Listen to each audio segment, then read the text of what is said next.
Adherence to 1987 constitutional processes is upholding the rule of humanitarian law and not of men. If you will revise the Constitution, what part of it will you revise for the sake of what we so-called gender preference and sexual orientation? I'll repeat. Adherence to 1987 constitutional processes is upholding the rule of humanitarian law and not of men.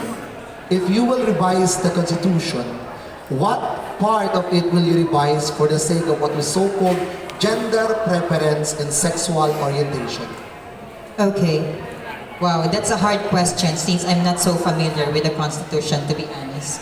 But ladies and gentlemen, if I will revise the Constitution, of course, talking about the gender and talking about LGBT community, I will inject the specific gender basis or the specific gender thing in order for us to be able to uplift the protection on our LGBT members or LGBT brothers and sisters.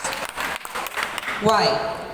For example, with the Bill of Rights, everyone actually see this as general.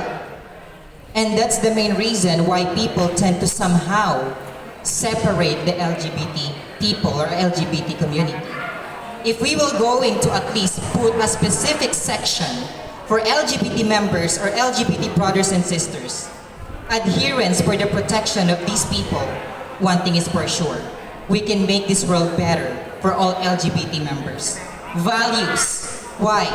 Ladies and gentlemen, throughout these years, we have been taught to be kind with all people, with all brothers and sisters, regardless of what kind of gender there is or what kind of gender you have. Unfortunately, guys, this is not what's happening in our world today. Look what's happened or what is happening with the humanity. Ladies and gentlemen, because of this gender preference, we are actually separated by this thin line called differences. And that's actually something that I would like to highlight with my speech. If the Constitution relies or reviewed and a lot more focus on LGBT member, then one thing is for sure, everyone will be happy. Why do we need protection? Because straight men and women does not need to have. Why? Because they do not actually experience criticisms just like LGBT members experience. And that's the reason why I would like to empower sections for LGBT members or LGBT brothers and sisters. Ladies and gentlemen, always remember this. The reason why I would like to do this is because of equality. Difference in appearance and difference in gender does not make any person better than the other. If we know how to actually accept and embrace these differences, one thing is for sure.